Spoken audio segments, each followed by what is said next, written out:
have all the children please join me up at the steps here?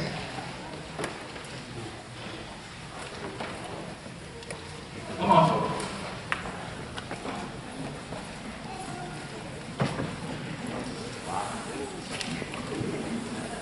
You can come up and sit on the rug. You can come up here and sit beside me on the steps.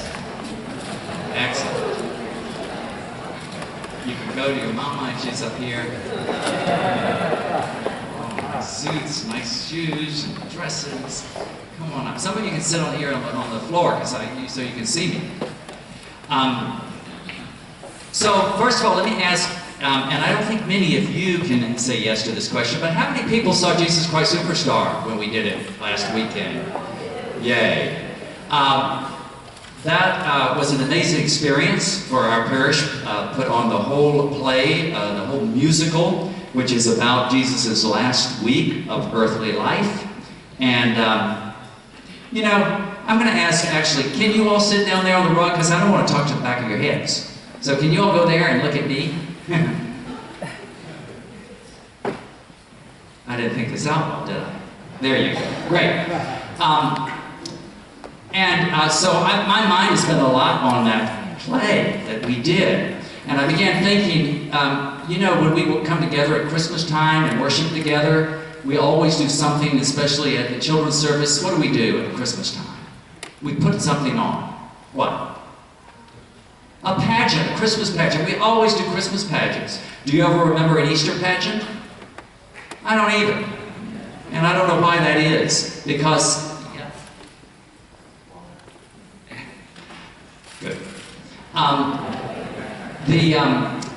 Because Easter has a wonderful story to tell. And as Jesus Christ Superstar was in my mind this week, I thought the last scene of that whole show was a wonderful Easter pageant.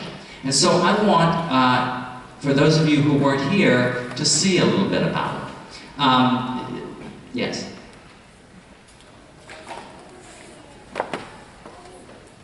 Yes, at Christmas time, Santa brings the presents.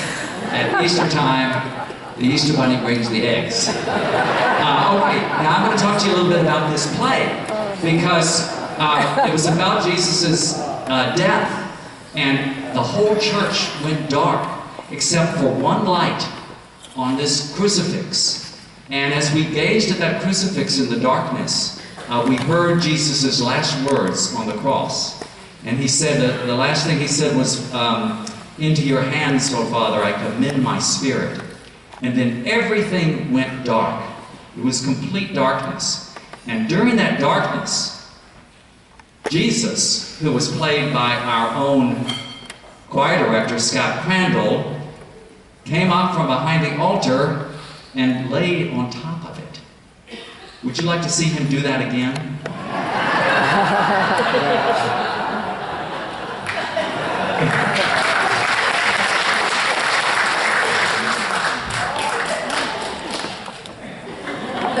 So he had his arms crossed, and then we had the two Roman soldiers in the darkness. Nobody saw this happen. They placed a shroud over him. And so, who are my tallest kids? There's one. How about over here? Can you help me?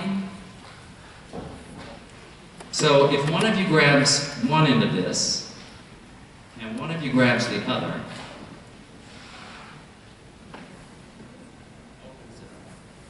and I'd like you to take that, and one go on this side and one go on the other side, and drape that over him. So can you get it?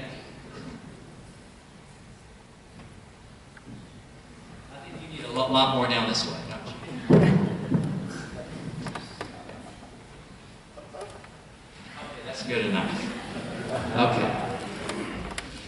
And I have to tell you, when we were in rehearsals and the first time we did this in the evening, and all the lights went out, and there was that one spot coming down, I got goosebumps. It was a very striking thing to see what looks like a corpse on the altar. But then, the last song of the whole show has no singing to it. It's all instruments. And it's mostly, we heard it on a beautiful cello. And it plays this beautiful melody. And when that, all this was done in silence, and the light came on and you could see. And once that beautiful music started, something happened. Jesus sat up, and he folded the cloth and put it on the side of the altar. And two of his closest disciples had fallen asleep right here at the tomb. And he touched their heads in blessing. Oh, can we split this open a little to have a little pathway? And then during this beautiful music, Jesus walked silently down the aisle with his hands raised in blessing. And he walked out amongst the people, and he kept going all the way out the doors. You don't have to do that today. But he went all the way out into the world. And then Mary Magdalene and his other close disciple, and I think the people that were sitting in the back may not even have seen this. They were asleep here, and they woke up. And they stood up, and they saw that the body was gone. And then, where my two Roman soldiers? This time it was Mary and Peter. Come back, come back. They grabbed the shroud. And they unfolded it. And they placed it on the altar. And if you line these little paper clips up, line them, at the edges, it'll be centered.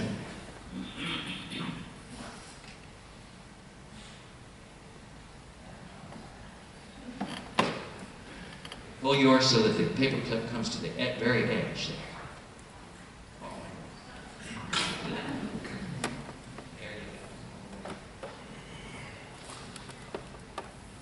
Does that look pretty even? And they lay it out like this, just like our altar linen. In fact, it is our altar. And then they went behind the altar and they got two lighted candles. And they're right there on the floor. Right there on the floor.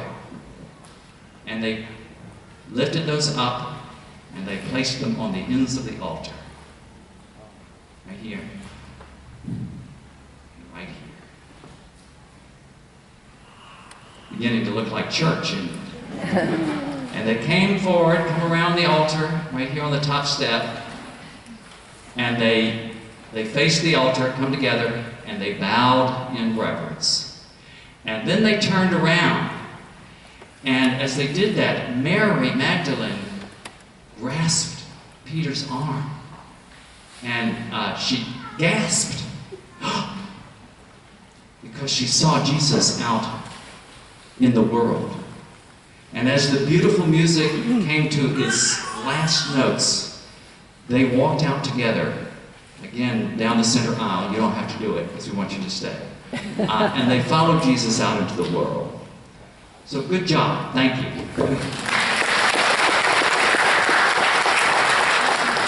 And the reason I say that that was an Easter pageant is because even though it didn't use any words, it made a proclamation. And it reminded us of something. And what it reminds us is that as Jesus' disciples today, this is where we come to meet him. We come to this altar. We come here year in and year out. Hopefully we come every Sunday. But if not, as many times as we can. And we gather here. We come here in sorrow. We come here in joy. We come here when we're afraid. We come here when we're hopeful. We come, no matter what's going on in our lives, with thankful hearts. And that's what this service of Eucharist is all about, is thanksgiving. And three things happen when we come here, just as they did for the disciples. Because earlier in that musical, we saw the disciples gathered with Jesus for the Last Supper, his Last Supper. And that's what we reenact every Sunday, isn't it? And so we first and foremost come to this table to be fed, to be spiritually fed and nourished. But also there was that striking image of Jesus' body lying on the slab, wasn't it? And that reminds us that we too, we don't see his literally bloody body from his terrible death, but we see his body and blood in the bread and wine of the Eucharist, because at that Last Supper he said, "This is my body and this is my blood." And so we can bow with him in worship. And then we also find ourselves at the tomb, the empty tomb, which always shows us new life and the power of God's resurrection. So we have the table that nourishes us. We have the slab that lets us see Christ's body and blood. And we have the empty tomb that brings us new life. But that's not the end, because they didn't stay there, did they? They went out. They left the tomb. And where did they find Jesus? Do you remember the story that was just read? Mary started talking to someone that she thought was somebody else. Who was it? The gardener. And it turned out to be Jesus. And at the end of all of our Eucharistic services, our deacon stands near those front doors of the church. And she sends us out. She sends us to go and serve the Lord. To go out and to love and serve the Lord. And we do that by looking for Jesus, maybe in the gardener, maybe in the bus driver, maybe in our school teacher or our playmate, maybe in our co-workers. We look for Jesus in our family members and in our friends, but also in people we've never met.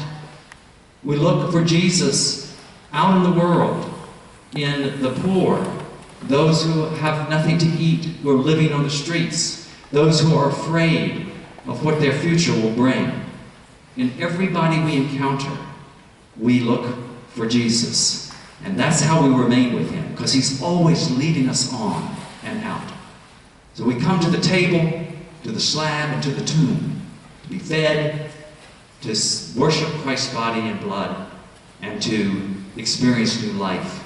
And then we go out in order to stay with Jesus and serve him in the least of our brothers and sisters. Alleluia, Christ is risen. The Lord is risen indeed. Oh, hallelujah. Oh, happy day. Thank you. Happy Easter.